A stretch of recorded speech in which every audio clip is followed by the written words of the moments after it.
Ladies and gentlemen, boys and girls, children of all ages, Never a Phase Network presents to you the #1 emo podcast on the planet, Emo Kids Anonymous. I'm your host, Rob LaFoon. Unfortunately, my co-host Amanda could not be here today. Shout out Amanda, shout out Catherine behind the boards. We got a hell of an episode today. We got a real barn burner of an interview.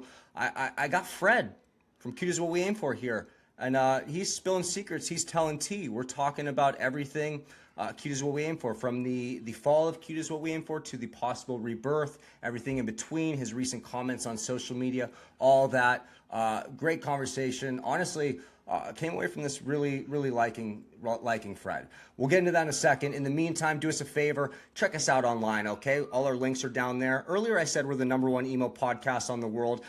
Statistically, that might be debatable, but we do grind the hardest. We do 3 episodes a week. We do interviews with some of your favorite emo bands and your next favorite emo bands. From an Everyone Asked About You, to a Midtown, to a Daphne Loves Derby, to a Cute Is What We Aim For, all the way to now to a Kerosene Heights, or an Aren't We Amphibians, or Saturdays at Your Place, or a Summer Brews, or a Ben Quad. If it's emo or emo adjacent, we fucking got it all here, and I'd appreciate it if after checking out this episode, you took a chance on us and checked out another episode, okay? I really am proud of the bands that we highlight on here and the stories we tell, and today is no different. Before we get to it, though, I'm sorry, one more thing. I need to let you know, this episode, as all of them, is brought to you by Protégé. Protégé is our friends, created by Gabe Supporta here. This is the all-in-one face cream that will take your face from fucky to fresh, okay? You go over to protege.com, you enter Emo Kids at checkout, you get your first bottle for $10. After that, you enter ROB40 to get 40% off. ROBB 40, okay? Now, without further ado,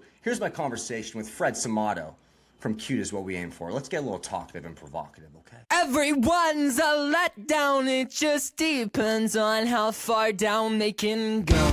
Ladies and gentlemen, I'm joined by Fred Cimato from Cute Is What We Aim For, one of the many bands that everyone remembers from the 2000s era, and one of the more elusive bands in general. And Fred, I want you to feel free to control your narrative and tell your fucking story and your side of things. Like you said, you haven't had a chance to. So I guess, let's start at the beginning. Why now? Why, like, what compelled you to kind of hop online as a guy that doesn't seem terminally online? I'm not terminally online. Hang on one sec, my dog's barking. Oh, you're good. Brother, chill. Yeah, I'm not terminally online. I have been this week since I started this TikTok page, which has been not good. I don't like it. Yeah. But why no? I mentioned in my videos that Shaant and I had been working together most of last year up until just I was in Buffalo over Thanksgiving recording and demoing with him. Mm-hmm. And I was geared up and ready to go, and I was kind of in the mindset of being Fred from Cute Is What We Aim For again. It's been a very long time. Yeah. It's something I've always wanted to do. It's something I've always loved and whatever. But yeah, I had some spare time and I was like, you know what? Like, I'm going to post this video. I had like 3 followers. I never posted anything on TikTok before. And I was like, you know what? I'm just going to talk about like how I actually feel about this band. And like, maybe there's people out there who want to talk about the band. And I know, so many people have questions and made so many assumptions about our band. Mm-hmm. So maybe, maybe people want to talk. Maybe people do have some questions. And so that was kind of my motivation. I was a little bored and I'm like, hey, maybe there are people out here. And then there were. Yeah, that boredom's gone now. Your time's getting eaten up, I'm sure. Yeah, for sure. silence the notifications. Yes. So I'll do my best on behalf of someone that was a fan. I even like this morning I threw on the record and I was just like, God damn, this shit's got fucking hits on it. Thank you. Like I was like Risque. Like I don't think of Risque. You think of like the obvious ones, and I'm Dude. like, oh, that's the fucking cut. Risque, that's one of the few songs I really didn't have a lot to do with as far as the writing goes, but I used to kind of hate it back in the day. Now when I listen to the record, I think that's the best song. Like when I listen to the record now, I'm pretty removed from it. It doesn't feel like it's me. And I hear that song, like that's a good ass pop song. Yeah, it's nice. It's nice. It has some Thank like you. almost like dare I say like Beatles-esque kind of pop Kinda, yeah, simplicity to it, like, right? You know? it's pretty it's just a good pop song. I think it's really well written, and I listen to it, I'm like, "We're kinda cooking with that one." Right. Okay. So let's take it back to the beginning here. You join Cute is What We Aim For. You guys form in Buffalo, New York in Yeah. 2005, I believe. So, me and Shaant started the band. Mhm. Um, yeah, so Shaant and Jeff, our guitar player, played in a ska band in Buffalo, and, their band was huge in Buffalo. Like, Shaant joined the Okay. band later. Little cool lore if you want it. There was a ska band in Buffalo. Their singer was a guitar player and he sang, Mhm. and he quit the band to, I think, to go to college. Okay. And so he was ultimately replaced by Shaant and Jeff. The Okay. guy who was the singer of that band, the ska band, Mhm. was Mike Angelakis from Passion Pit. Jesus. So really weird connection there. Really reached into a different genre there too. So That's not random, who I yeah. thought you were He gonna was say like, at I think all. he's like a musical genius. I'm pretty sure he went to like Berkeley and Boston, and like Okay.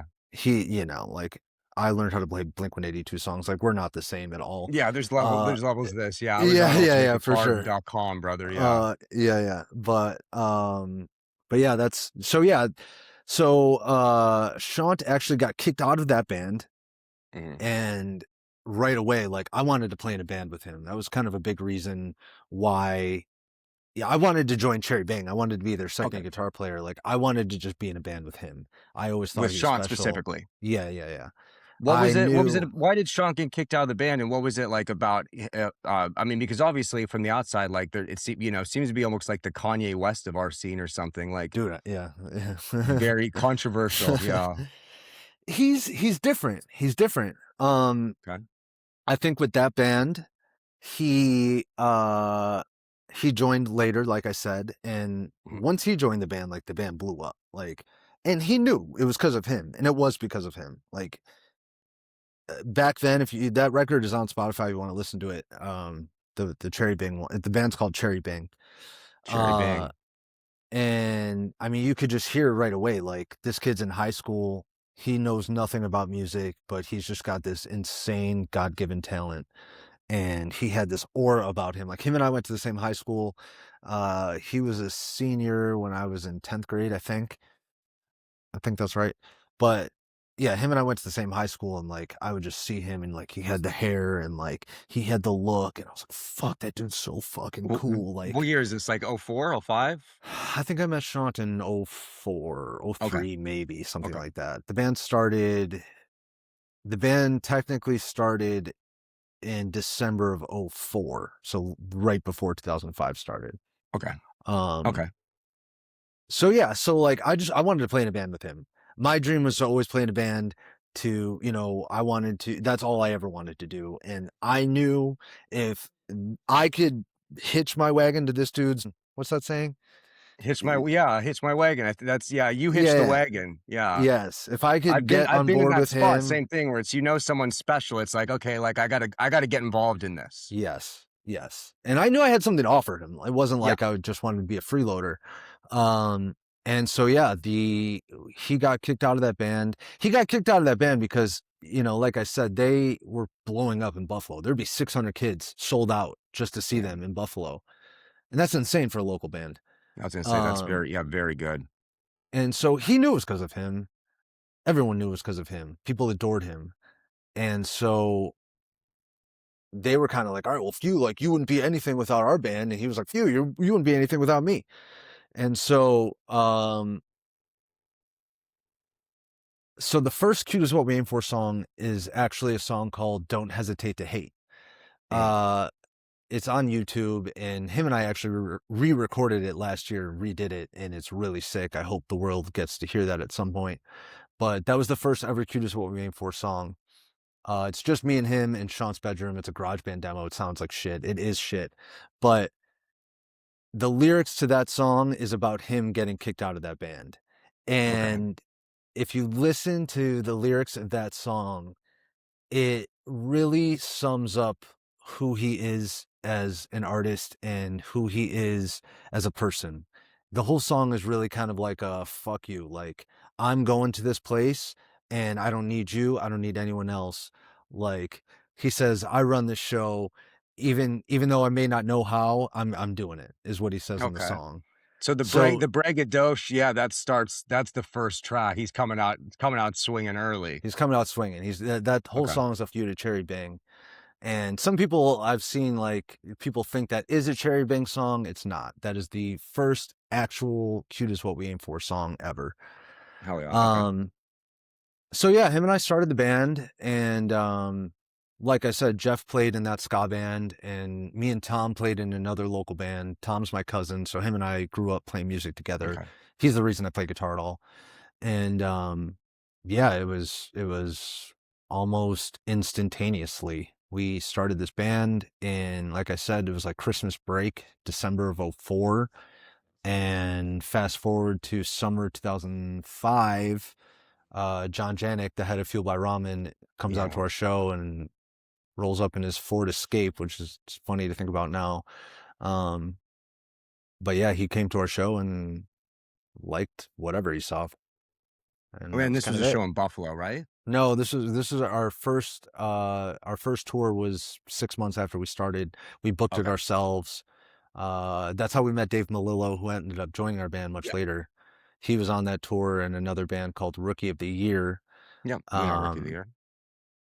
and so yeah, so we just did like an East Coast run, and John Janik came and saw us in Tampa, Florida. And Wow. Okay. And John Janik was that's not a random A&R guy. That's the head of Fueled that by was the head Ramen of at this Fuel by point. Ramen. Okay. Yeah. Yes. So you guys Yes. are about like 6 months into being a band. You're Yeah. We had about 5 songs in total. Shaant has graduated from high school, but you're still in high school? Correct. Or This was summer okay, okay. vacation. Uh, Jesus. yeah. I was visiting my dad, going to the zoo and stuff like that during my summer vacation at that age, bro. Like that shit's that's cooler. Okay.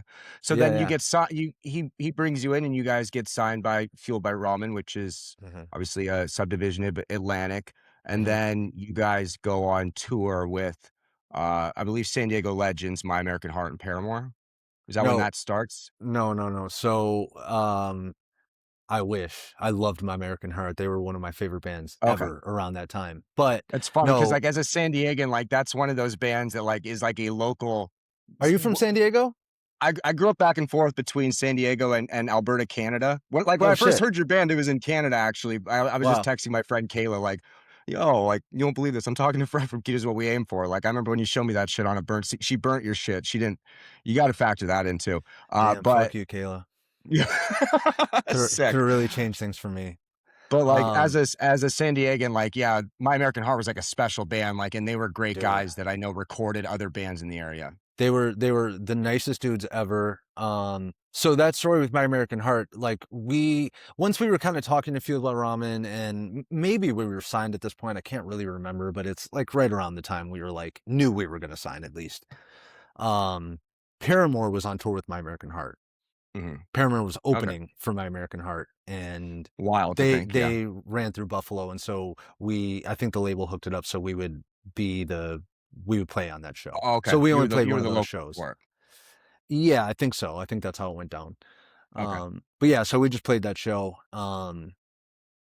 And My American Heart ripped. We played a few shows with My American Heart after that, and obviously we played a million shows with Paramore, but yeah, I loved My American Heart. Great band. You're getting a lot of flack from the Paramore community right now, Fred. I'm Yeah, not gonna lie to you. I They're know. they're not happy about these claims. Would we like to expand upon the "Cute is What We Aim For" versus Paramore claims? So listen, so all I'm saying about Paramore, the first video that I posted where I mentioned them at all, I'm just kind of saying, like, I'm reflecting. I look at them. I had just listened to Toby Morse has a podcast, Oh, and I yeah, yeah. listen One Life, One Chance, I think? One Life, One Chance. I listen Yep, to that yep, all the time. I love that dude. He's super yep. nice. I see him at Running Canyon all the time. Sick. Um, and Also, by the way, let me say, True Los Angelino, when we were setting this up, when I was like, "Yeah, can you" I'm like, "You're in WeHo." I'm like, "Yeah, can you come to the Valley?" You're like, "I'm not going to motherfucking Woodland Hills." no, I'm like, no. That's a true you've lived here long enough to be like, "I'm not fucking doing that." I'm like, Yeah. I respected that a lot. Anyways, No, keep going. no. What was I saying? Oh yeah, so just the Paramore shit. So he just had Yes. Haley on his podcast, and I was Mhm. listening to that, and like, actually, now that I'm thinking about it, this is what made me want to start my TikTok and start talking about my Okay. shit because, Shout out Toby Morris, H2O Go. yeah, for sure, I love that dude, big fan. But you know, he's talking to Haley, and I'm listening to it, and like, it hurts. It genuinely hurts. Like, she's talking about like, oh, when I bought my first house in LA and blah blah blah, and like, I'm like, when is my Netflix subscription? Like, all right, I gotta make sure I got enough. Like, you know, I don't In have the that much sense that money. you guys were at one point legitimate peers, and now you're like, well, fuck. Yeah, Like like in kind she's of a like that. freaking, she's a millionaire. Like they're the Yeah. ultimate success story, Yeah. and all I was saying is that, you know, we had the same opportunity as them. Hmm. You know, this is a classic case of like, you know, the prodigal son. Like Okay. they did everything right, and we basically did everything wrong for the most, you know, for I the think most part. I think that's very fair because like I'm trying to like my original thought when like I heard like before you expand my thought is like I'm like this is like I don't know if you're a basketball guy but I'm like this is like Kobe and Eddie George like you guys were Yes, you were starting but like yes. Kobe's behind you but like surely you realize Kobe's the fucking gonna be the like just because like you know they got the 13-year-old kid drumming who's a phenom the 17-year-old girl that can sing like she's a I'll take my 35-year-old drummer woman over herself. Zach. Zach is an amazing drummer. He rocks. He always has. I'll take my drummer over Zach any day of the Okay, week. okay. I think Tom Falcone is the As I best say, drummer. well, we got a bit of a bias here too because that's your cousin, right? Of course, but Of course. Okay. that's my guy. So I mean, how much time we got here? We got all the time in the fucking world, man. Do your thing. You're gonna cut this up and make it interesting. I got you, dog. Don't worry. All right. So I know how to get the engagement like a all right, woman with cool. 27 dresses. I'm gonna give you some tea that I've never given anyone ever before. Let's go. So again, we're talking about Paramore, right? Mhm. You know, I mentioned in the video, like, okay, they're like a year ahead of us in the album cycle. They're the same age as us. People are like, Yeah. oh, you're coming after her because she's a girl. She's awesome. What are you talking about? Like, I'm not attacking anybody. She's way better than anybody I know. Like, what are you saying? Yeah. I'm not saying She's doing anything bad fine. about her or the band at all. They're fucking legends. I would kill to be them. But anyway, they were a year ahead of us on the album cycle, and yeah, like they were direct competition to us. Like it was that Fuel by Ramen tour with us and them was billed as like Cute and Paramore. And so we've always like we thought we were better than them. I thought back then Shaant was the better frontman. I thought like, okay, like our album's better. Our album was kind of performing better than their first album. And Mhm. then Yeah, it's tough. I was looking at some numbers, and it's tough to compare too because obviously Paramore blows Riot and Brand New Eyes, and those ones go so That's big that not like by this point, it's like okay, all we know is Falling has gone gold. But like you guys at that point, I mean I don't know exactly what the metrics for this are, but it's was Fueled by Ramen's fastest selling record when it you was dropped the fastest Same Old Blood selling Rush debut. We debut. hold Okay, that record, I think, still. But yeah, we had the fastest yep, fast selling selling debut, debut. 210,000 I think total by now. Oh, it's more than that now. Okay. Last I checked, I asked Johnny Minardi, who is the head of Fuel by Shout out Ramen Johnny Minardi, now. friend of our Yeah, show. Yeah, you're good. he's a good That's our guy. guy. I'll DM him and bother him every so often, be like, "Hey, are we gold yet?" And we are gold, I'm pretty sure. I was gonna say, yeah, you gotta hit that. Once you hit the gold mark, they gotta kind of bug the RIAA for you, though, right? I think. Bro, I'm waiting for my plaque. The Yeah, I was Curse of gonna say, Curse you has need to gone get the gold, plaque. and the record has gone gold. I want my fucking plaque. You get a plaque behind you. Yeah, people that adds a lot of Fuck fucking yeah. slack there. Yeah, fucking. I want it. I don't have one. I don't care if anyone sees it. I want it. I want us to look at Right. it. Like I earned that shit. So anyway, back to Paramore, back to the whole thing. So yeah, so Riot comes out during Warped Tour 2007. Yeah. We're on that tour, Paramore's on that tour, and yeah, they're blowing up for sure. We knew we were going to record our second album that winter. So we're kind of looking at them blowing up. At least I was. I won't speak for the other guys. My point of view is like, all right, they're blowing up. If they're blowing up, like I saw how much better our first record did than theirs. Our Mhm. second, like, we're gonna blow up. That's just what's gonna happen. Like, At this point, that's the second record, I think you guys, you were gone by then. They did with Matt Squire, I believe. no, the first record's Matt The first Squires, one's with second Matt. record's John Feldmann, and I did Oh, record the second Feldman. album. There we go. That's what it is. Yeah, they went to Feldy. Okay. Yeah, I was there. I recorded and played on that whole album. Okay. Okay.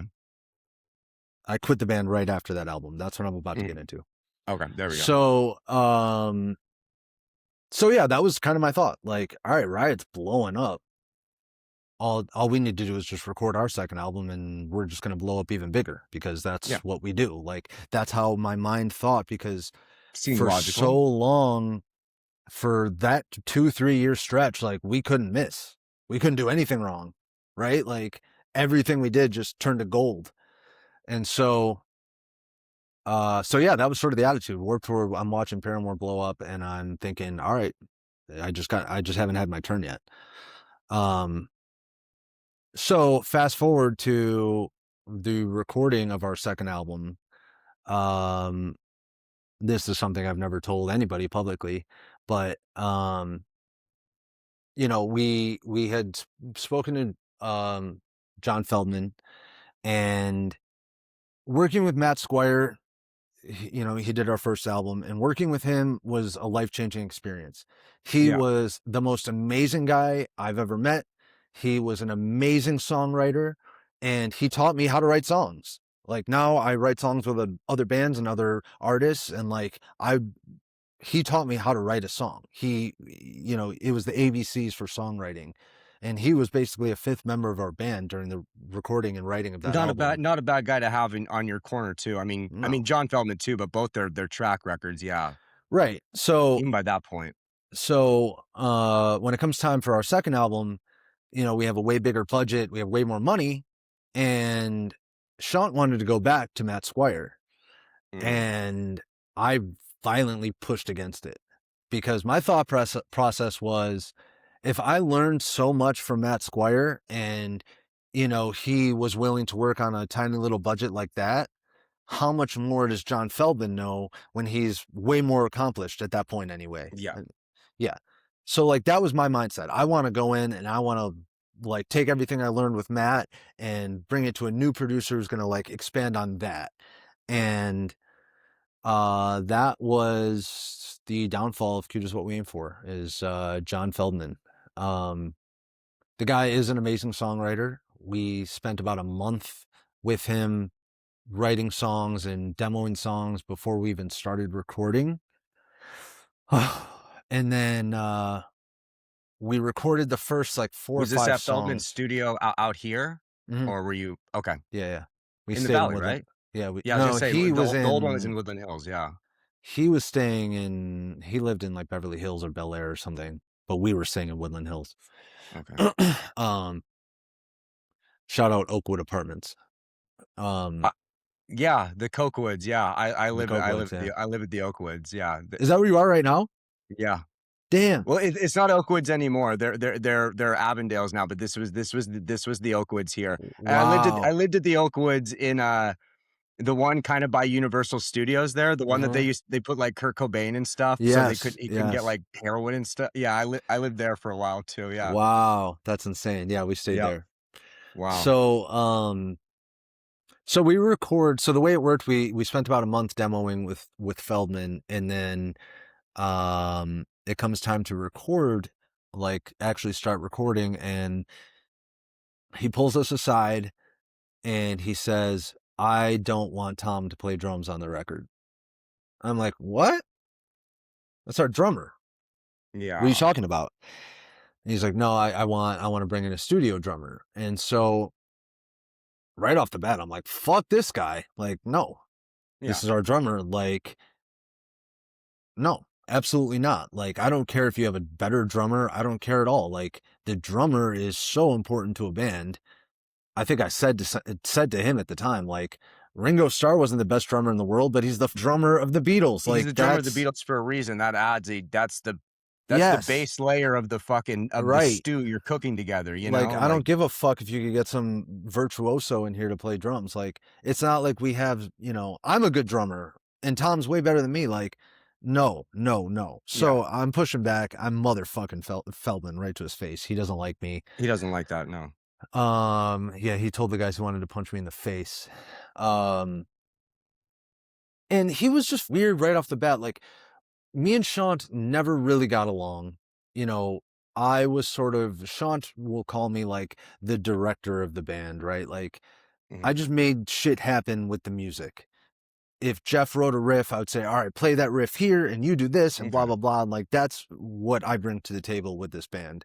You were kind of Um, almost like the not so much on stage, but in this like the Pete or something like that. Like you're kind of helping the Pete Wentz or something, kind of helps craft it Kinda, more like, sure. Yeah, I don't know. yeah. Yeah. But there was always a power struggle with me and Shaant. I always felt Okay. like, fuck you. Like, you guys would not be anything without me. And he'd be like, fuck you. You'd be nothing without me. And I think we're both right, to be honest with you. But, so, you know, we had been touring for 2 years and Shaant was really struggling with alcohol even back then. Okay. You know, he was like 20 years old. And I didn't recognize it then. Like, we had started smoking weed during this time, and like, you know, we smoked weed all day every day at this point of our lives. And so, Some Western New York kids out in California for the first time. yeah, There we go. and so, you know, he drank all the time, and I kind of just thought it like, oh, I smoke all the time, you drink all the time. I didn't know, I didn't like, Yeah. it never registered in my brain that like somebody could actually be like have a sickness like that.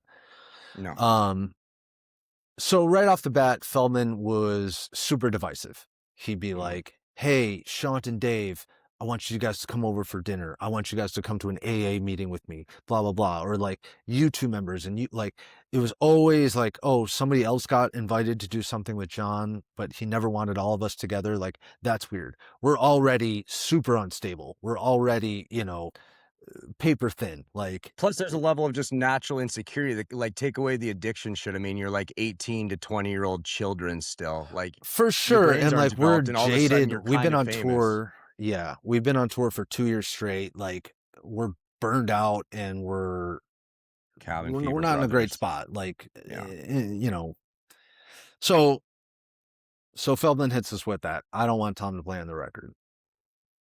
I push back. I say, fuck him. Let's go to Squire. We get Squire on the phone. Like, bro, this guy sucks. He's like, my studio's open right now. Like, get the fuck over here. And the other guys, voted against me. They said no. They said we whatever John thinks we're gonna do. So I said, all right. So How we much of that was stayed. based on like band tension, and how much of that was based on like stars in your eyes that the guy that helped make The Used fucking massive and I mean, at this point, whatnot like is Boys Like saying things Girls to and you? Panic were huge. Like Squire really put himself on the map over these two Yeah. years. Like that was an insane run that he had.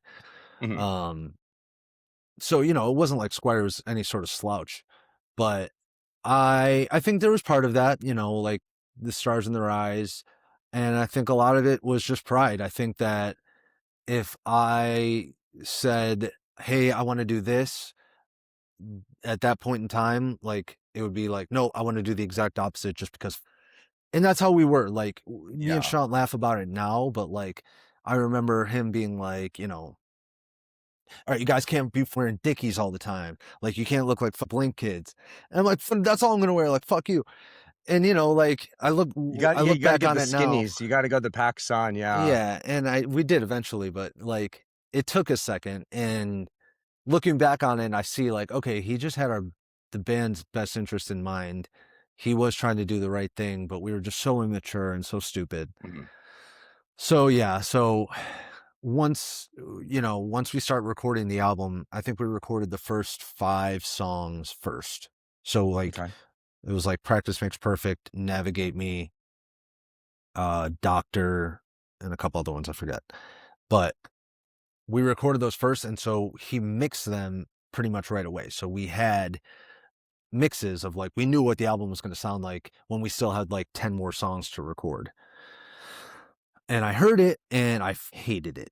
I thought it It had sounded that like Feldman polish on it. shit. I hated it. You listen to that album and there's bells and whistles and all sorts of noise on that, and it's exhausting. I hate it. I can't stand it. it's grown a little, it's aged a little better over time, I think, but at the time, and even still, I hate it. It is exhausting to listen to. And, we were in a really dark place as people. Like I said, like Shaant was really struggling with alcohol. We hated each other. There's so much tension in every room we enter. And you spend too much time together at this point too. Like, again, even if there wasn't the fucking problems of like alcoholism or mental health shit like that, like all of a sudden, yeah, your boys are your boys, but you get crammed together. All of a sudden, you're roommates and boyfriends and business partners and shit all at once. And we hated Get each over it. other. So when we're demoing this record, I'm listening to it and I'm like, whoa, like this is going to be huge, because the demos are just, two guitar players and a bass player and a drummer and a singer. Like it's not polished at all. And you're not, the bells and whistles, the Feldmanisms have not been added yet. They have not been added. And like, if you really listen to that record, it's dark. Like I've become what a mother wouldn't want in a son. No, like that is so sad and heavy. That's a little different than the first the first record's lyrics, which we'll discuss later, but like for sure, very much more like tongue in cheek, angry, spiteful boy shit. Whereas like, I mean, I saw like the influences are a little more like a Weezer, Beatles, Third Eye Blindy shit. It looked like, and it's like, okay, that's interesting, but I think the Feldmann production does change that. It was in my mind, and this is so funny to say out loud now. I realize how ridiculous this is, but like when I was writing that record, I'm like, this is our in utero. This is, Sick. Our melancholy and the infinite sadness. Like this is going to be, we're doing a Pinkerton here, right? Yes, like we're throwing a curveball. Like we gave them the Blue album there. They're getting the bubblegum shit. Exactly. We're gonna come with that's where I was at. And emo Radiohead. Yes, that's where my head was honestly at, which is funny. I recognize how ridiculous that is now, but no, I get it though. I get that. But like, you listen to those demos. I don't have them anymore, and I wish I did, because they're so much better than the actual album. But like, dude, it's heavy, and like I really thought like, yes, this is heavy. It's different than what we were, what we're known for, but it was honest. It was very honest. Nobody, he has a lyric that says, nobody is harder on me than myself. And like, I was watching him write these lyrics, and I know how much he was struggling, and like, he's writing about it and he's being honest about it. And well, and like at this point, by this, like I've over on TikTok, I've posted a few videos about you guys, and a lot of the times I'll get comments that are just like about negative experiences with Shaant, basically. And it's just kind of like a lot of it sounds like it's just dude getting drunk and doing dumb shit, but like sometimes maybe lashing out about shit. And it's just kind of like a lot of times that comes from like a place of fucking hurt, like we'll get into that. We'll get into that. Yeah, keep going. But yeah, so I really thought that our fans would recognize that, hey, I know this is different, but it is honest. And I think being honest as an artist is the best thing that you can be. And when I heard those mixes, I'm like, this just sounds like a radio pop glossed over piece of shit. It's stripped of any emotion. It's stripped of any human feeling at all. Like 182 California, do you? I know that record's better than ours, but I was so mad when I saw that Blink was working with him. But yeah, like, and when we decided we wanted to work with him, like, yeah, you listen to the Used, like, Bert is right there, like it. Yeah, he sounds so authentic. I think is maybe the best like sounding record of that era. Maybe. Yeah, it sounds awesome, and Bert especially sounds so authentic and like in your face and like real and gritty. And like, the band sounds massive, and Bert is still right there, and it's clean and it's filthy at the same time. Yes, it's not. It doesn't have that over compression or something like that. No, that maybe on some of the more modern. Of his production, it's perfect. It was so good. I get Shaant wanted to work with him. I get that angle. And that's why I wanted to work with him. Like he knew how to put a frontman, like get that emotion out of a frontman. At least so I maybe thought. Take you guys from a Fueled by Ramen, like a Warped Tour level to a, like you're saying, like trying to be like more on regular radio. Yeah, for sure. And we had Okay. the budget for it. Like this was our major label debut. Hmm. Um, So at that point, and they moved you from Fueled by Ramen to Atlantic. Is that what happened? yeah, Okay. somewhere during like basically from what I remember, our first album was doing so well commercially. Atlanta kind of said like, all right, we're taking this Okay. band. Yeah. Um, so yeah, so I heard those first 5 songs and I was furious. You could still tell I'm still upset about it. I thought it sucked. And I was not quiet about that. The whole recording of that album, Tom left, he went home, and I'm just fucking bitter. I'm mad. Yeah. I think this record sucks. I think that no one's listening to me and whatever. So the second I get home from recording that album, I call our manager. I'm like, I'm not doing this anymore. I don't want to be in this band.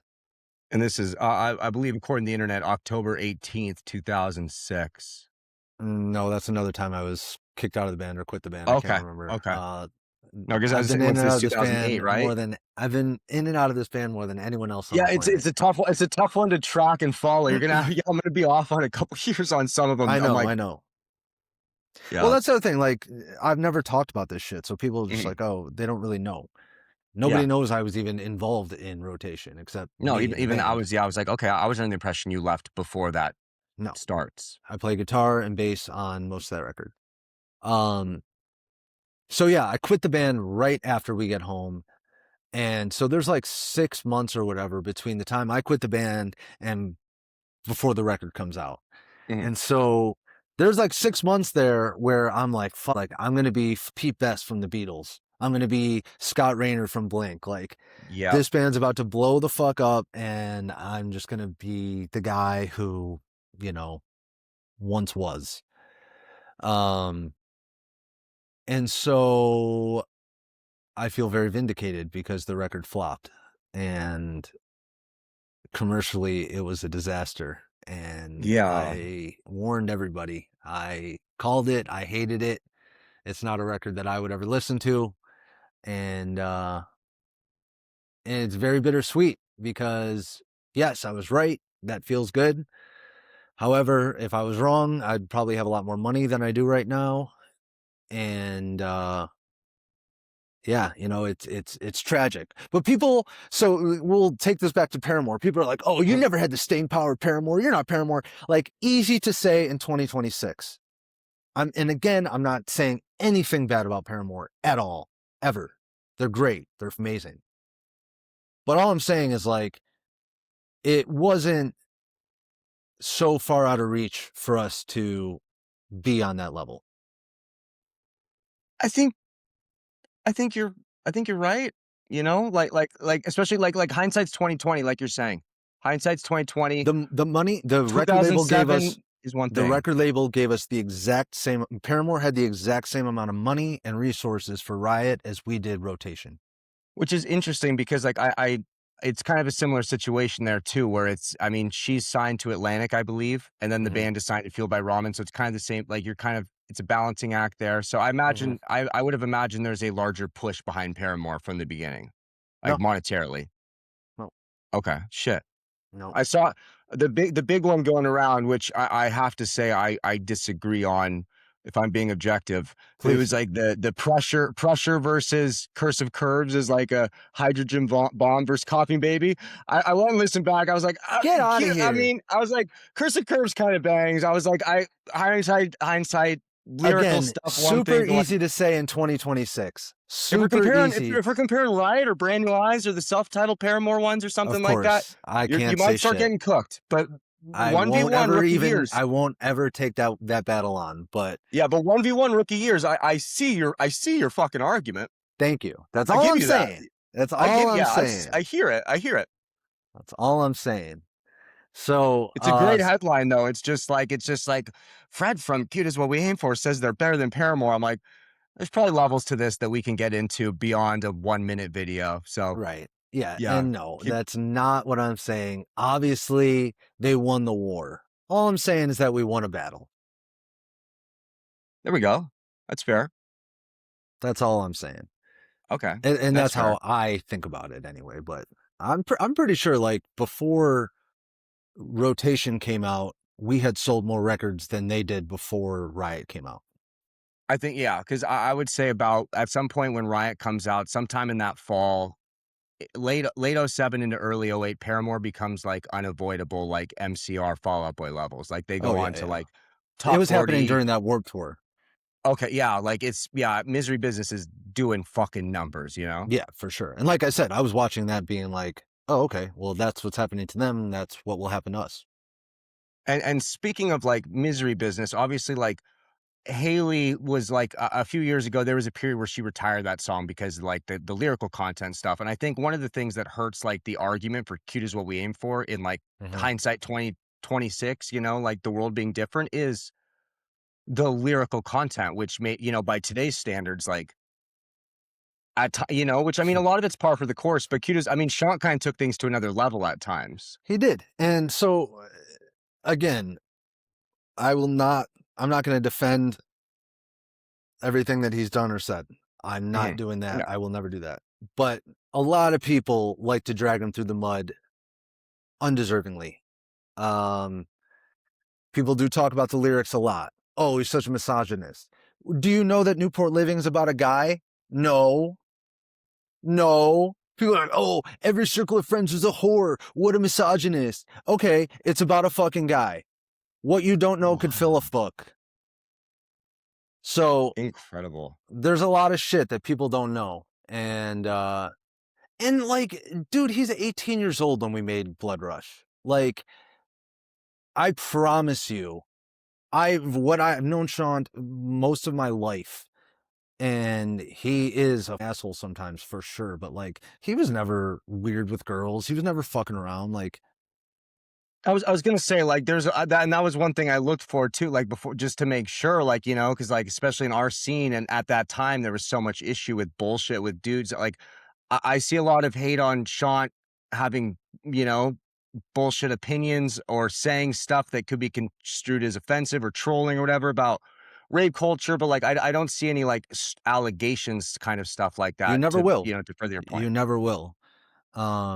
And again, I'm not defending that shit he said, but No, he does. but there's some gray area here for sure. And so many people take things out of context and put shit on him that he doesn't deserve. A lot of it he does deserve for sure, but there's a lot of it that he does not. And so like, you know, that Newport Living one, I just made a video about that today. Like, people, that's a big one that people go to. Oh, what a like, I listen to it now and it makes me cringe. Every circle of friends is a whore. Like, ugh. everybody wants to explore the new girl. Yeah, it's a tough one. He's talking about a guy. Yeah, okay, that kind of makes throws sense, right? You're putting a stick in the spoke of a lot of discourse here. Yeah. Yes, that's what I'm here to do. Like, Sick.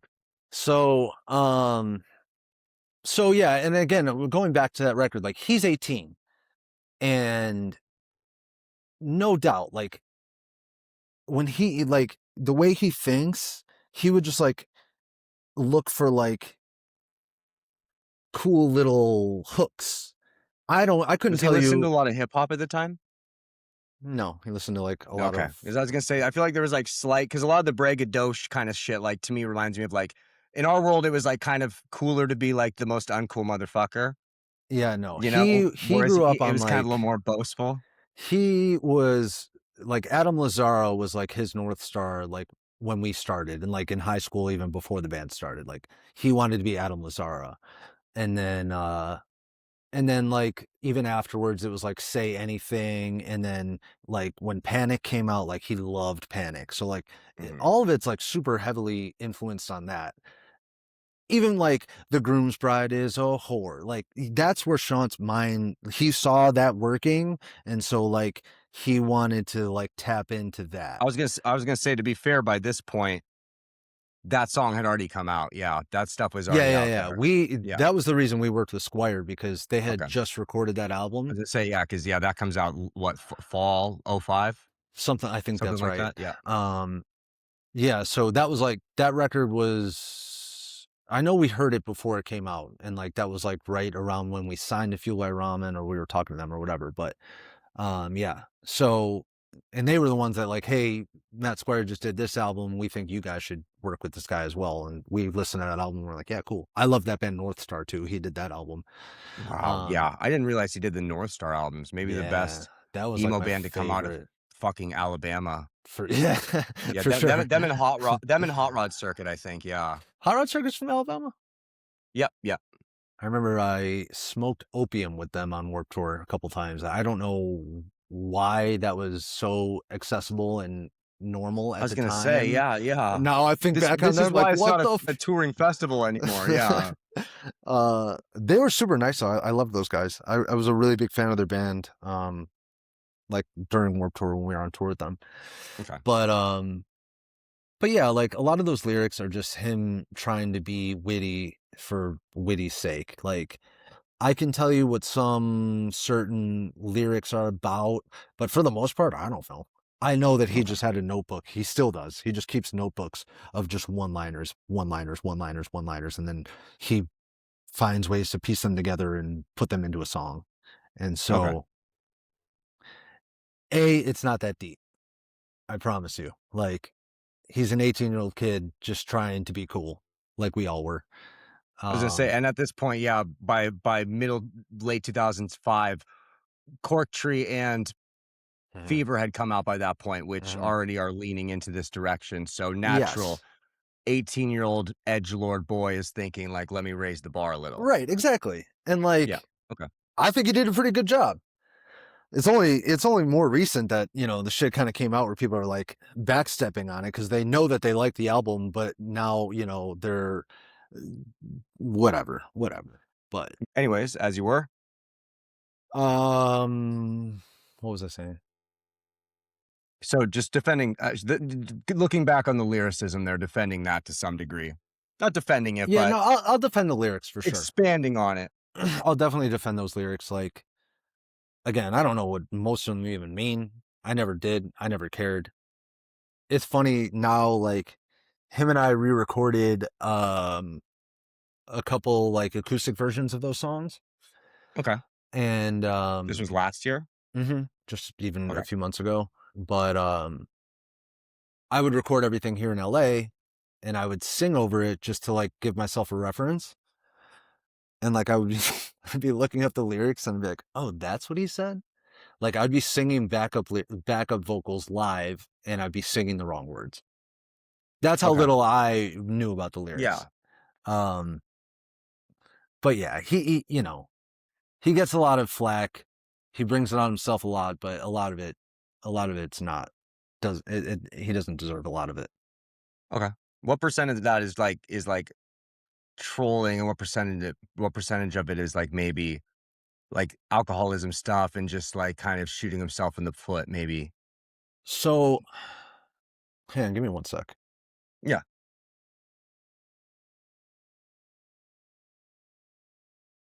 Mode now. All right. So I had not seen or really talked to him from 2012 up until last year. Okay. Damn. Yeah, a long time. Because I was gonna, in 2012, you joined the band for a minute, right? You guys do 2 seconds. I played 2 shows, and him and I got into it, and I said, "Not doing this, no way." Okay. And so they went on and did the 10-year anniversary stuff with a substitute bass player. Okay. And again, I'll say it a million times. There's a reason there's never been released music without me. So yeah, I had not talked to him, and when all that shit was going down on Twitter and blah blah blah, like I'm seeing it, and people are sending it to me constantly, and I'm like, yep, good, let him burn. But I've gotten a lot of firsthand stories from Tom and Jeff who were there, and I think that a lot of it, yes, absolutely was fueled by his alcoholism. He was definitely not in a good place during that time. I think he just told me, I think the last time I was with him, I think he said he got sober in 2018 and he's been sober ever since. And he was when you were there as well. Yes. Now he's got a fiance who seems like she's an amazing support system for him. He's got 2 kids. He's doing much better. And I think my personal opinion is that this is why he's hesitant to step back into this, is Okay. because he's seen how ugly it can make him, and he knows that there's some backlash, and like he doesn't want to defend it, but at the same time he doesn't ever want to, I don't know. I'm speaking for him, so this is Mhm. not Bible, but I would think my personal opinion on the matter is that he doesn't, not that he doesn't want to admit that he was wrong, but he doesn't know how to.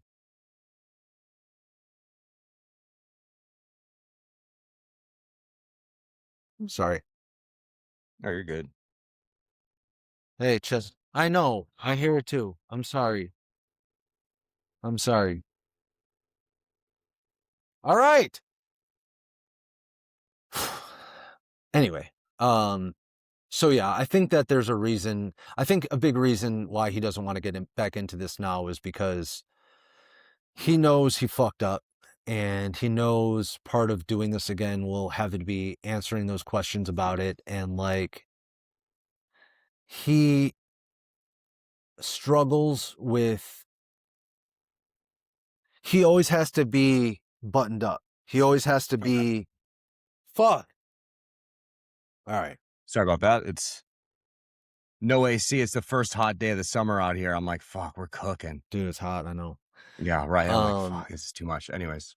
so anyway, so yes, yeah, I think that my personal opinion is that I know that he wants to do this band, and I know that it will happen again, Okay. hopefully sooner than later, but I do know that he knows he fucked up, and yes, he struggles with being vulnerable in general. And so he knows that, people are going to talk about it and people are going to say things, and like I think he really struggles with like how to handle that. And I I was think gonna say, was there also maybe like back then, things seemed to kind of crash and burn to some level. 1 minute, like after you left the band, I remember at one point, like one of the final shows is at like a Six Flags or something like that, and it's just kind of like, like is there some level of like self sabotage there as well, where it's oh, just like definitely. there's too famous, like I Definitely. can't handle this shit too much too Definitely. fast. So, I mean, he put all that shit on himself. Like, he knew he was the front man. He knew Judas What Waiting For lived and died by him. He Yeah, knew that no matter what happened, everything falls on him. And I sympathize with that now. I didn't back then, but I do now. And it's a yeah, lot of added like pressure too for it's that a ton of situation. pressure. And Yeah. again, like we were a band that people love to hate right off the bat, right away. Right away. Before we did anything, before we deserved anything. People love to hate on our band. So like there was a defense there, and yeah, it just started to crumble as we got more and more popular, as he got more and more drunk. He became he was the most hateable person within our inner circle than he ever could be in the public eye. Um, I remember they were on tour with Simple Plan the summer after I quit, like right when Rotation came out, and Okay. Tom called me. He was like, "Yo, we're in Toronto. Come get me. I'm done. Come get me." And that's how Tom left the band. I went and picked up Tom and drove him home, and he didn't finish the tour. Jesus. And then Jeff and Dave quit maybe 6 months after that. Um, so yeah, he's a complicated guy. He's not,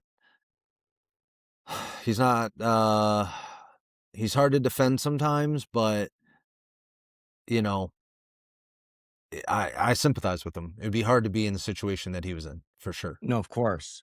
So one of the things that you mentioned as well, just to go back, was one of the videos is Hawthorne Heights stuff. I think the Hawthorne Heights street team helped you guys kind of blow up on Yeah. Pure Volume and MySpace, and then Uh-huh. and then our guy JT kind of walks that back to a degree. What happened there? Yeah. So I made a video about this. I don't remember if it was the street team. I remember it being the official Hawthorne Heights MySpace, but I could have that wrong. But Okay. either way, um, Yeah. So we're just a local band. We had only been a band for 2 or 3 months. Like, I think we only had 2 or 3 songs up on our MySpace. I think it was 2, honestly. Um, and somehow the person who ran Hawthorne Heights MySpace page found us and liked us and put out a MySpace bulletin being like, hey, go check out this band. And I remember being on like my family laptop, my family gateway computer, like in the family room, and like we're on the landline being like, holy shit, like every time we refresh the Sick. page, we had thousands. My God. You're Every good. time we refreshed the page, we had thousands and thousands of more friend requests. And Damn. hang on one sec, my girlfriend's just coming in, so he's gonna bark for a sec. Hi. Pet him. Make him shut up, please. Uh so yeah, whoever ran their MySpace put out this MySpace bulletin and just said, hey, go check out this band. And like that night, we got thousands of friend requests.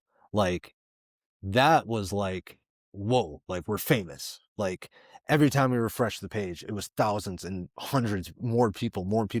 Sick, yeah. And from that point on, that's how we started to get heavy streams on Pure Volume. And that was everything. Like, that was like 2-3 months after we even started as a band. And then 4 months later, John Janick's coming to see us live. And like, so people, that's too much too soon for anybody, probably. it didn't feel like it to us. It felt like, yep, Okay. this is what's supposed to happen. We know we're good. Okay. We know we're going there, and this is what happens when you're good. Which is, I know, kind of crazy to like say that now, but that's how we looked at it. Like, that was mindset. And so much of that was my faith in Shaant. Like, I just looked at him like, bro, you're a rock star. Like, you are that already. Just the world hasn't discovered it. And so, yeah, without that Hawthorne Heights MySpace bulletin, like, I don't know what that would have looked like. I'm sure we would have found our way somehow, but people would say like, oh, they're an industry plant. They were just put together by a label. Like, no, we weren't. We're ugly kids from Buffalo. Like, yeah. And Hawthorne, if Hawthorne Heights is helping you blow up, like that doesn't help anything. Well, it's just, I think too. Yeah. Yeah. I think people would say that because it happened all so fast, but Hawthorne Heights is why it happened so fast. There was a lot of Fueled by Ramen bands blowing up at the time too. I think, that's kind of a situation, the Academy is and the like. But this was like kind of before that. Like, I remember, so like I said, we met Dave Malillo in the summer of 2005 when we did our first tour, and he was signed to Drive Through Records, and he got signed, I think in like 2004 maybe, and he had an offer from Fueled by Ramen. He had the same offer that Haley had. Him and Haley used to go and do showcases together. So he got the same offer as Haley Williams, and he wanted to sign with Drive Through because Drive Through was like kings when we were kids. Like, Drive Through was the it label, and Fueled by Ramen kind of wasn't. Like, Fueled by Ramen, Fall Out Boy was 2003. Comes up like a little after that time, but they were. I mean, it was a nice transition for sure. It wasn't like, Fueled by Ramen wasn't, nothing, but it wasn't what it was. It wasn't what it became in the mid 2000s there. Yeah, that's fair. So I forgot why I was saying that. In regards to the Hawthorne Heights stuff and the band blowing up through that and being seen as an industry plant. Yeah. So we just got really popular really fast, and from what I remember, Fueled by Ramen was the only band that was even interested in us. We didn't have like a bidding war or anything. There was no bidding war. Okay. Yeah, it was just Fueled by Ramen. Like, okay, they're good. Basically, John somehow heard your shit and was like, okay, I like this band. Yeah. And like, he came and saw us, and like, we were terrible. Like, we didn't play to a click or anything yet. We were bad. Just say, the idea of being like 4 or 5 months into being a band and being in that spot, like there's no way you're good yet. No, I was 16 still on that tour. I turned 17 on that tour, and like, no, we were not very good. But again, like Shaant just had a thing, and Okay. it was undeniable back then. Well, like you said, yeah, the first record, like, there's a reason you guys took off a little faster than maybe some of the others too, you know? And I think a lot of that, yeah, that was a lot of X factor from Shaant to some degree. For sure. No doubt about it. So, so yeah, I mean, it just burned too hot. It burned too hot. We didn't know how to hold that in our hands. No, And that's a tough fucking spot. It is, yeah. and he seems better now, you're saying. And I mean, since 2017 or 18, been sober. You also mentioned possibly like you guys were talking about doing like When We Were Young, and that shit fell apart. Yeah, What happened there? we've gotten an offer to do it, and again, like he was excited to do it, and I think, like I was talking about earlier, it just kind of gets in his head and gets scared to be like, okay, like, oh shit, I'm really about to do this. Like like I said, I know he wants to do it, but then he thinks about all the backlash and what's really going to come at him, and like the price he's really going to have to pay to do Yeah. it. And I think When did he get married scares to his him. wife? When did he meet his wife, and how old are his kids? Like that might Um, factor into it kind of as well, you know, like new I think so life. too. I do know that she's very Yeah. supportive of him. She wants him to do it. He's been with her since about then, I think 2017, Yeah. 2018. She was with him when he got sober. Like he went to rehab and she was, there supporting him during that. Oh, yeah. And so his kids, he just had his son while I was talking to him last year. His son's like 6 months old Okay. or something like that. And then So yeah, a he's lot of got a that daughter. probably His a lot of daughter's like his 2 or 3 or 4 or something like that. yeah, it doesn't want to go back and I'm sure dive back into unnecessary discourse and open himself up for that vulnerability that led to, dark times too. As cool as For I'm sure it sure. was, remember when's, but like I'm sure a lot of it's pretty fucked up too for him. It is, for sure. And so I sympathize with that. But I think he'll do it. I, I've been talking to him over the past couple of days. We have some shit I to was gonna work say out, his phone but probably has to be a little like blowing up too, because like I like it's so I've never every now and then like something happens where like I'll just have a video sent to me repeatedly, and I'm just like, yeah. I haven't seen cues we're waiting for on my feed this much and since fucking George Bush was president, like damn, like Yeah, so I sent him my TikTok page like yesterday, the day before, and I just said, "Hey, listen, like I just started this and it's kind of gaining some traction. People are yeah, hitting me up to do interviews and shit. Like if you ever want to come out of hiding, like this might be a good time." this might yeah. And he's I we're talking. I think I think it's a tough spot too, like 'cause I think there is a level of like not like a come to Jesus moment thing or something like that, but like there would have to be some answering or something on the older, which I mean, like you've explained, like So that's a pretty that's solid why fucking answer, like you said, but you're that's a still big opening yourself reason up. why I'm doing what I'm doing on my TikTok right now and why I'm doing these interviews is because Mhm. I want to show him like, bro, I could take some of this heat. You don't have to Yeah. take all of it. You don't have to absorb the whole thing like you always have. Like, him and I talked so much last year, and it's like, you and I Fucking started nice this of you. band. You and I could take this band further than anybody else can. Like, Mhm. when you and I work together, really cool things happen, and we've been successful. And we spent a lot of the time while we were in the band together fighting with each other and fighting against each other. And that's why I've been in and out of the band 10 million times. Like, there was always that power struggle, but like, it's 20 years. I'm much older. We're much more mature now. Like, we could do this Mhm. together and we can, be a team. It Yeah, used to like you said, be, like because I think of a lot of the discourse very up until like 3 days ago, Fred. I wasn't seeing comments in my comment section about Fred being a dick or something like that in on online, whereas like Shaant was the one taking a brunt of it. Like yes. all And again, he deserves a lot of it. Don't that's get me solid of you. wrong, but he deserves a lot Like of he it. still deserves But some of it, but I'll take on some of this load as a partner in this. for sure. And it's like, I'm doing another podcast tomorrow. And basically what happened is this big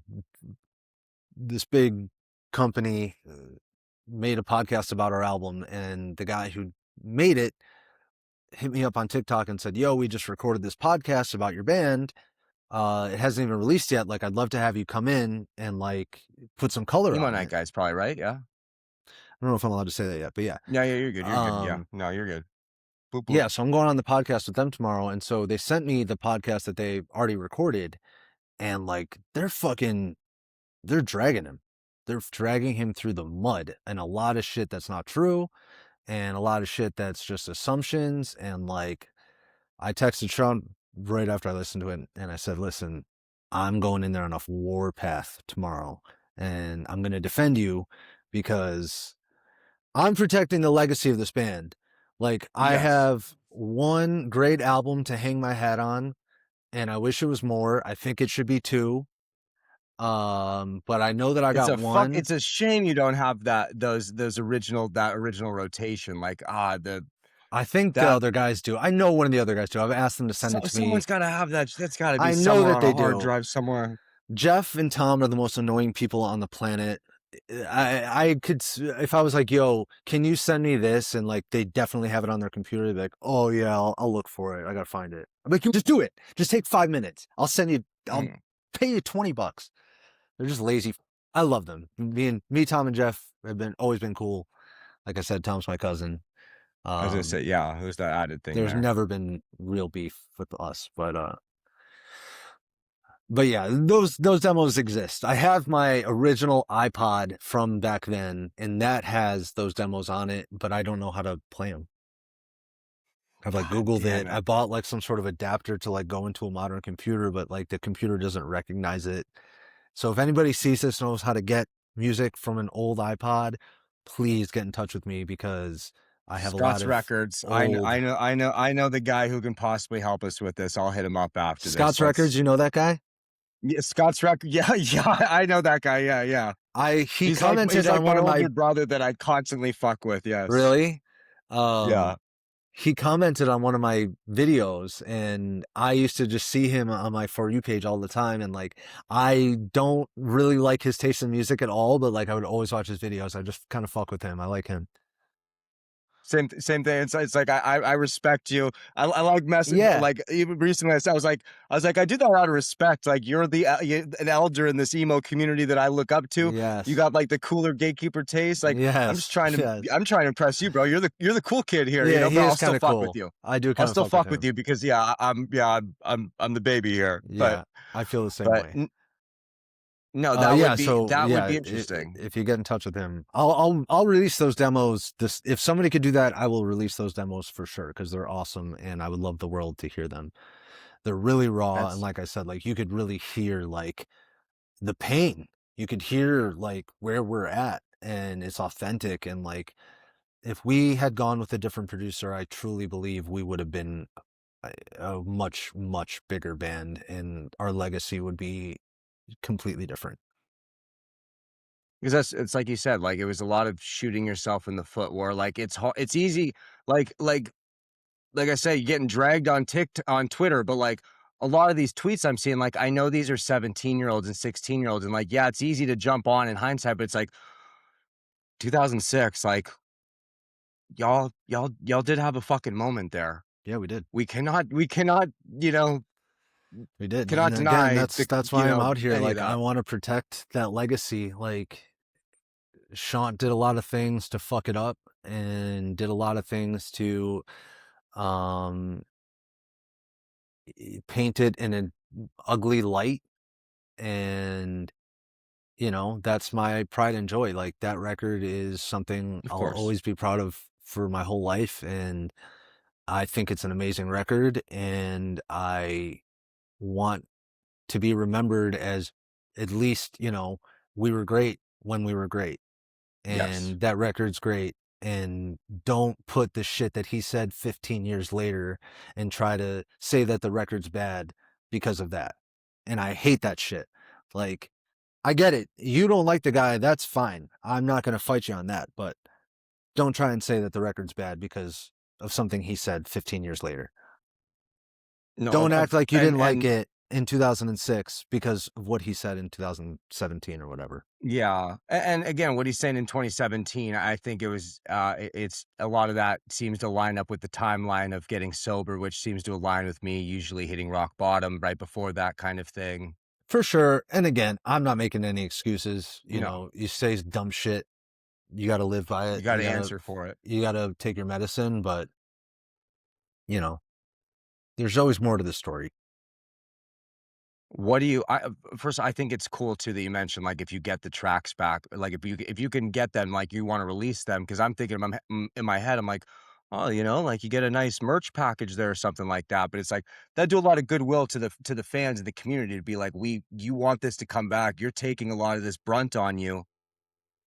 Yeah. Here's So what we have for I is coming from a really, good place in 2026, like at least I am, but, yeah, I mean, again, like that second record is so tough for me because of everything I told you about. Like, it's so hard to just think about what could have been. And if we just got along and respected each other, we yeah. could have had an honest conversation about, hey, I don't think this producer's the right guy for us. you know this isn't the record we should be making. Like, this stinks. And instead of getting defensive towards each other, if we could have had an honest conversation about that, like, things could have been different. um it wasn't a lack of talent. It wasn't, oh, it was just a flash in the pan here and there. It was, no, we made a fucking bad record that nobody liked. It had nothing to do with anything else. The record sucks. And I stand by it. I blame John Feldmann 1,000%. I think that that record sucks because of him.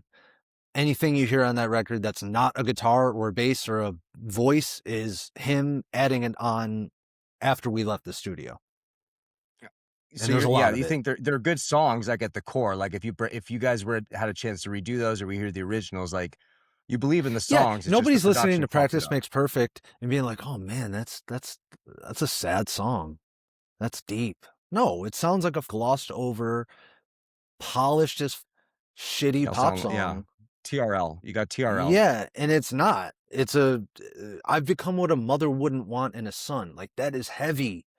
That's heavy. That's heavy for anyone to say or admit, especially somebody. The son of, first or second generation Americans, like, struggling with alcoholism and the like, like, Yes, Shaant, is Armenian or Persian? he's Armenian. Yeah. Armenian, yeah, like, I live in LA here, but you know how it is in the valley here, like, I've worked with Uh-huh. Armenians for years, it's a very proud culture, things like that, like, a lot of there's a lot of things factoring in here as well, like, yeah, that was a Yeah. dark record, you guys got hello goodbye to little. Yeah, we did. And it sucks. That'll forever be something that hurts. It'll always hurt. Always hurt. And that's something Of I've course. I've been wanting to tackle on my TikTok, is talking about that record and talking about how I feel about it.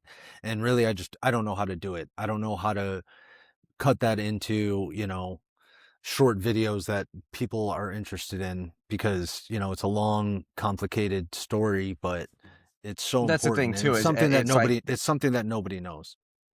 and then it's tough to have those conversations, like, on social media, as you'll like, there's certain platforms where it's like that's what one why I called right away, I was like, "Yeah, we should come on, brother," because it's like, this you're people are gonna have knee jerks on a 1-minute take, like, the Right. Paramore thing, it's like, "Let's flush this out for a second," and it's like, "Okay, Sure. this makes fucking sense," but, like, on a TikTok, like, people are very they're designed to be flippant in 7 seconds, it is what it is, it's not their fault. Right. Right. And that's all good. What I do like you that. I like the engagement, but I was gonna say, yeah, and I'll you seem take to be the heat. having I'll fun. take the heat on the Paramore stuff any day. You know where I stand. I like that, and I think that's a very nice friend. What has to happen?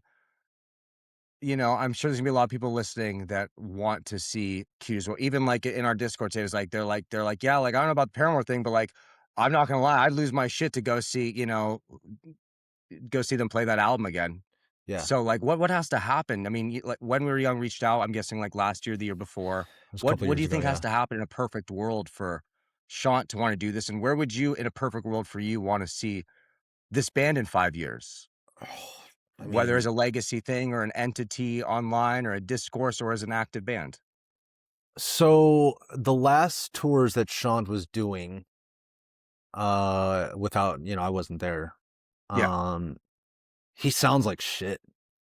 The alcohol really fucked his voice. He Is sounds really this about bad. 2017 or was there someone about 2019, I think, as well? Am I correct on that? I think he did a tour with like some backing band, but Okay. like up until I think 2017, he was touring with Tom and Okay. Jeff. Um, and they were tuning the guitars like a full step down because he couldn't Oh, sing. damn. Yeah. Yeah.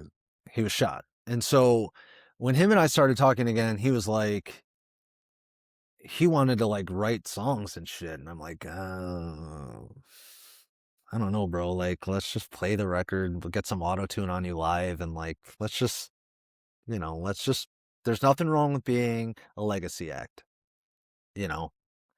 And then There's some bands from that era that like no shade on a Mayday Parade, but I think Cute is What We Aim For was bigger than Mayday Parade at their peaks. We want to talk about peaks and stuff. Like I think you guys might have been here and they might have been here. And Mayday Parade have made I a don't know hell of a much about career them consist. to be honest, but I know their name. I know they're a huge I feel like band. I feel like they would have started popping off like right as you would have left the band. Sure.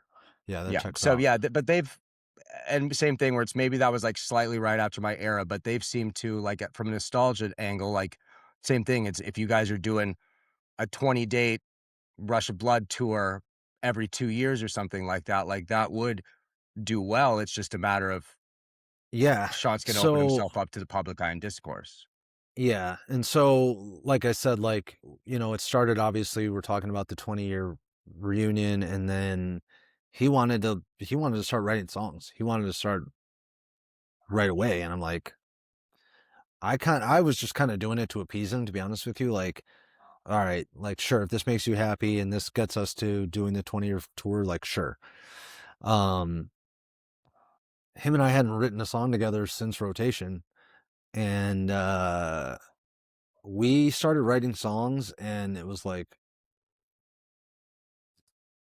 I think we still got it. Like riding a Like, bike kind of shit, just going right back. like you listen to these demos that we just recorded over the last 12 months, and like it sounds like Cute. It sounds like us. It sounds like what people want Cute to sound like. What I would say to Shaant was like, this sounds like what people would want a Cute is What We Aim For song to sound like in 2026.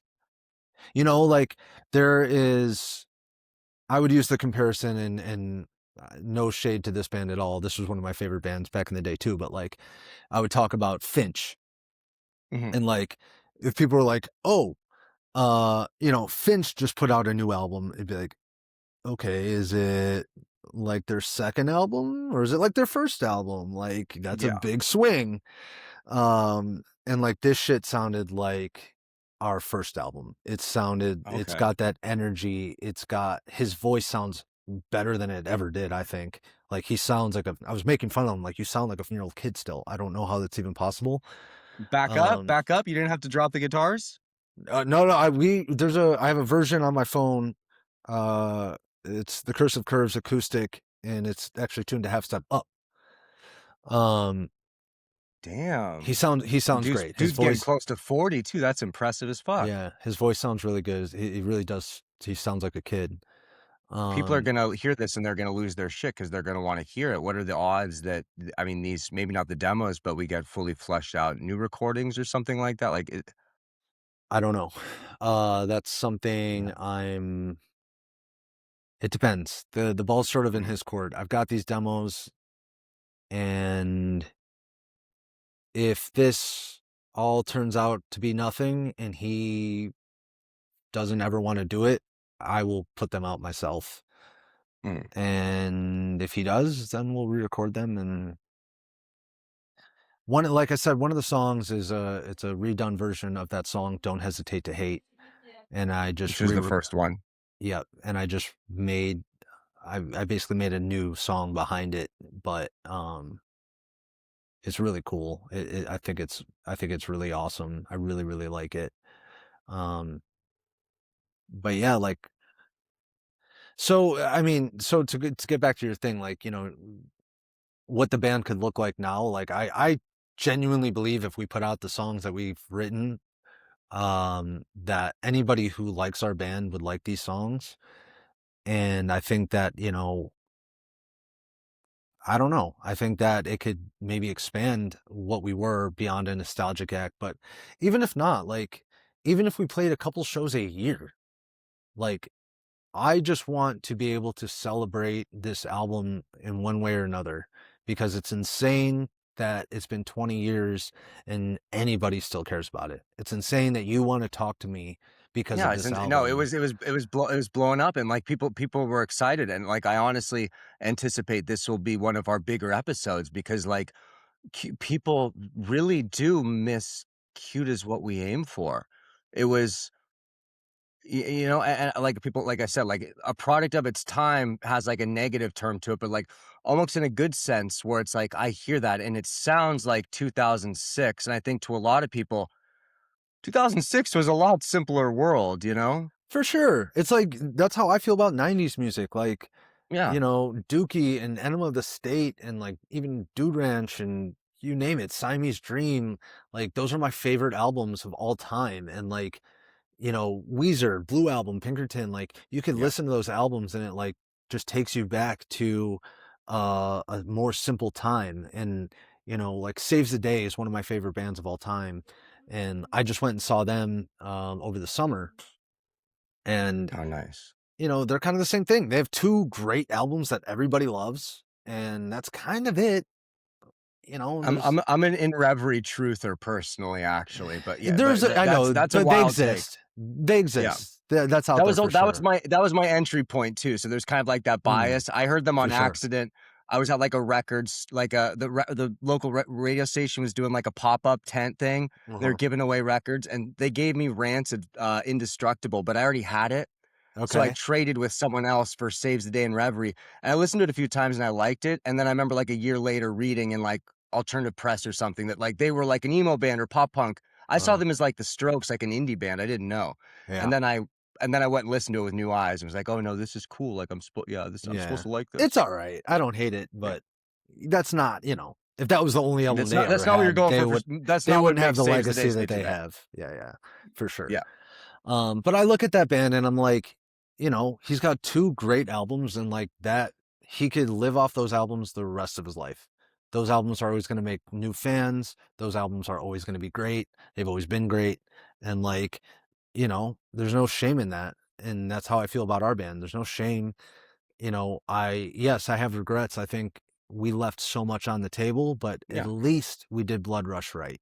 At least there's a whole generation of people who will always go back to Blood Rush and it'll always remind them of being in high school or whatever. And like, that's super cool. That's so rewarding as a musician because like, what more could I really ever ask for? Like, I mean, there is more, obviously. I've Yeah. talked about the more, but I like like, I like my gold record, Johnny Minardi. Make the fucking yes, call. I would like that. And I want it, but, I'll text Johnny for you too. please. I know Gosh. Shaant was in contact with him last time I was there, um, but yeah, at least we have something that nobody could really ever take away from us, and that's Of something course. that I fight for, and that's something that I'm fighting for right now. Like, yeah, he's done some And things to fuck it up, but like, don't try and drag this record through the mud I was just saying, because and I don't think there's anything he's done that's irredeemable. I don't think so either. I I I mean, I think they're obviously if you guys came back, I think it would be bullshit to take like the brand new record to ignore it all. But at the very least, like, just like engage in the discourse a little, which is uncomfortable. But like same thing where it's like here, where it's like that a lot of that clears up very quickly, like you said earlier, with all the misogyny on the lyrics, like motherfucker, that one's about a fucking dude. It's like, right. well, there goes 19 years of discourse against this. You know what I mean? I There know. goes the entire argument against cute is what we aim for almost. I agree. And the other thing too that I want to set straight is that at the end of the day, nobody has more of a reason to hate Shaant than I do. Nobody. Nobody. Like I'm to quote the Mark, Tom, and Travis show. Yeah, I'm old school hating Tom. I'm old school hating Shaant. Yeah, I am old yeah, school hating Shaant. Believe me. yeah. I've Nobody been hating has this more of a motherfucker since reason. I was 16 years old. You guys don't know. Yes. But what I will say, you know, in light of that, is that he's not the person that people make him out to be. He Okay. is a fucking asshole sometimes. Yes. Is he a misogynist? Is he a racist, a Trumper? No, he's not. I know that firsthand. I wouldn't be friends with somebody like that. I know, and I respect him honestly for like not getting online and being like, no, fuck you. That's not who I am. This is what I believe. Like, he just lets people talk their shit and he doesn't want any part of We'll it. give him that almost. Yeah. And I respect him for that. I don't have that self-control. I heard that Emo Night podcast today and I was fucking, I'm ready to You're like, tear I'm some going in shit up swinging. tomorrow. Which I I am. like, same thing where it's like, you know, it's like when I talk to you, it's like, okay, like this is like, let's talk. Like people want to hear this kind of thing. It's like, but like, same thing where you said something about like controlling your narrative, and that really hit home because it's like anyone in any sort of situation, you know, like I've had a similar thing with business, you know, type stuff where things go sideways and people separate. And it's kind of like, well, then this narrative's out. And it's like, well, I didn't get a chance to tell mine. At the very least, like there's a level of like Right. peace that needs to come with this, getting it the fuck out. Mhm. And at the end of the day, you know, there's very rarely a truly like wrong or evil side in this. It's a lot of kids were kids and we were dumbasses kind of thing. For sure. And And I mean, he wasn't a kid when all that shit went down that people hate him for, you know, the main stuff. But yeah, the stuff from what, 2017 or so. yeah. And again, I'm not defending that shit. Like, No. you took your medicine, you made your bed, you got to lie in it. No. But what I do know You're is gonna have to answer that one before we do the Cute Is What We Aim For Fueled by Ramen 20th anniversary reissue for on the sure. splatter vinyl. Yeah. Yeah, for sure. Yeah. But at the end of the day, With the limited edition hoodies. he's not what people think he is. He's not as shitty, and he's not a misogynist. He's not a Trumper. He's not that stuff. He's not a racist. I know that. So take that with, you know. What needs to, is it almost like this? I mean, you're wearing the Smith shirt right now. I was about to say this with not even realizing the shirt, like the Johnny Marr Morrissey thing, where it's like there's a certain amount of money that would get them to play together again. Is that the issue? Like, does someone have to throw the bag at Shawn, or is a lot of it a moral thing? It's not money or a personal thing. No, that's like, something. When we were, you're like, yeah, like there was money crazy, offered. Come on, bro. There's a lot of people paying for $900 VIP tickets to that festival. There's a lot of money to be made for bands. Yeah. There's a lot of money to be made right now off of Cute Is What We Aim For. And no, he does not care about money. Money is not a motivator for him. I was going to say, if this was a bag thing, like he'd at least be trying to grift off this name. It's a bag thing for me. Give me the bag. I'll take the bag. Brother, we live in the same city. My rent here in the valley is $3,100. I've lived in WeHo. Like I know that. Yeah, you're paying fucking another $1,000 over over me. Like for sure. We need bags. Yeah, for sure. I'll take a bag. Anyone wants to give me a bag?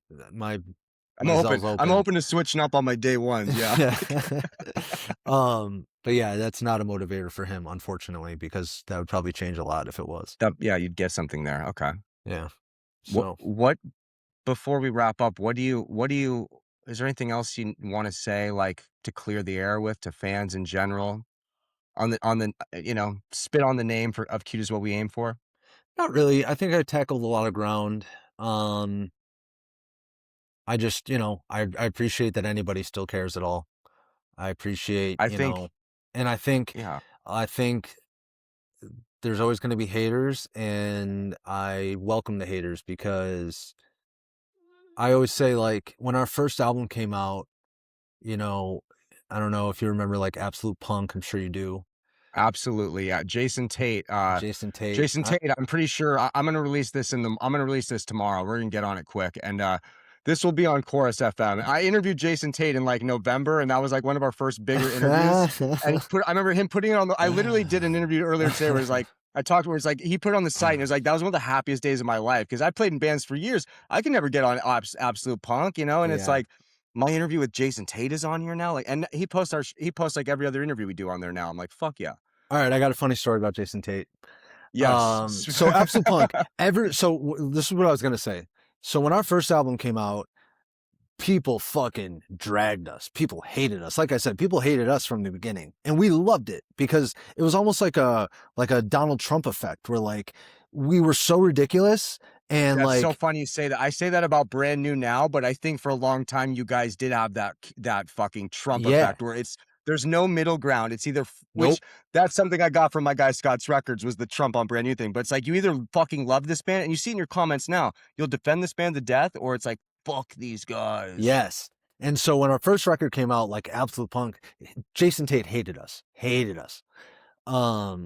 And you know, people would be on there just fucking dogging us, but like I'm Just looking at our dogpiling you on the pitchfork of fucking but pop I'm punk, looking yeah. I'm looking at like our record sales, and like our shows are, you know, selling out, and it's like, whatever, talk your shit. Like no Message such board thing as kids and bad. barricade kids are much different kids, and one of them pays money. And I say Yes. that as someone who was a message board kid, not a Yes. barricade kid. And the other thing is that once Rotation came out, this is how I knew that I was sort of right on all that, is because the general reaction to Rotation was like, oh yeah, this is pretty good.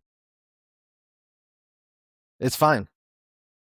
And it's like, oh, that's Like, and then once, then it's we were talking to my Gabe Supporta is like our sponsor, my boss.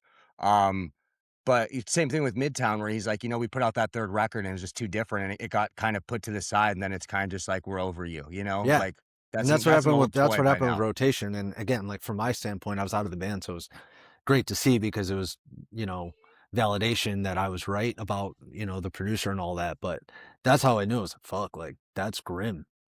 People don't care. People aren't mad. People aren't whatever.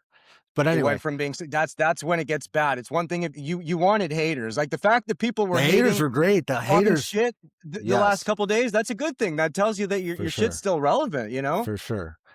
So okay, I'm gonna get going after this, but my Jason Tate story.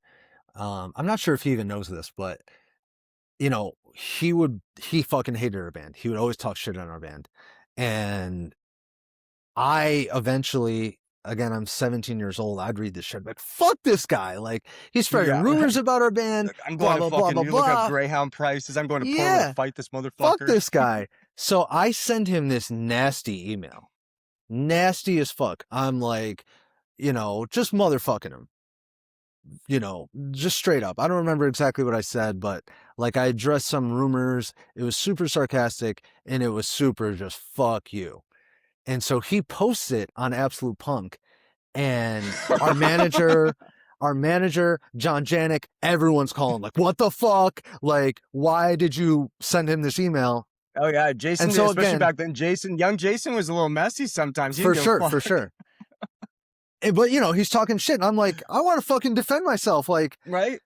And so everyone freaks out. The label's freaking out, Shaant's freaking out, and I'm scared. I'm like, I didn't send that email.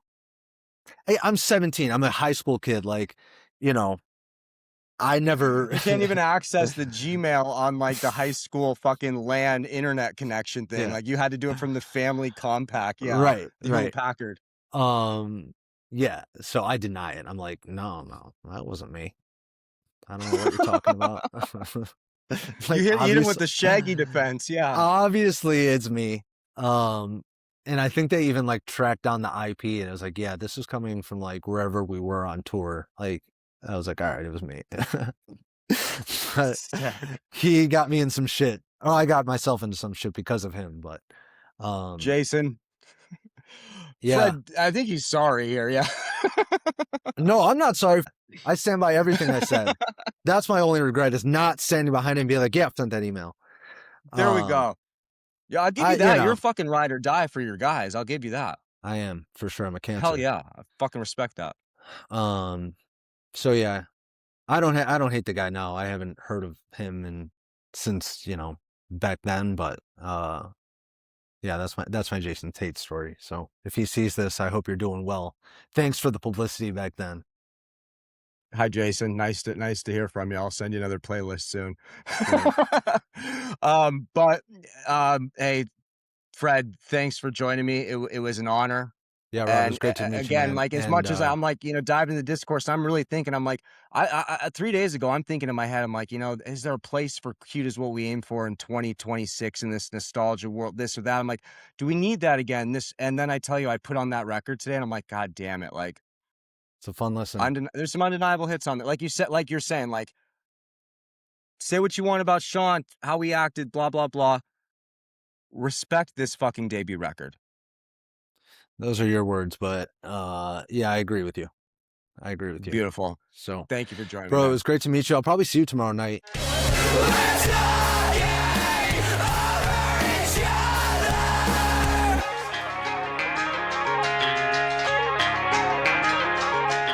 Hey man, it's your boy Petty Hendrix, man. You tuned in to Emo Kid Anomalies. Check it out, you did.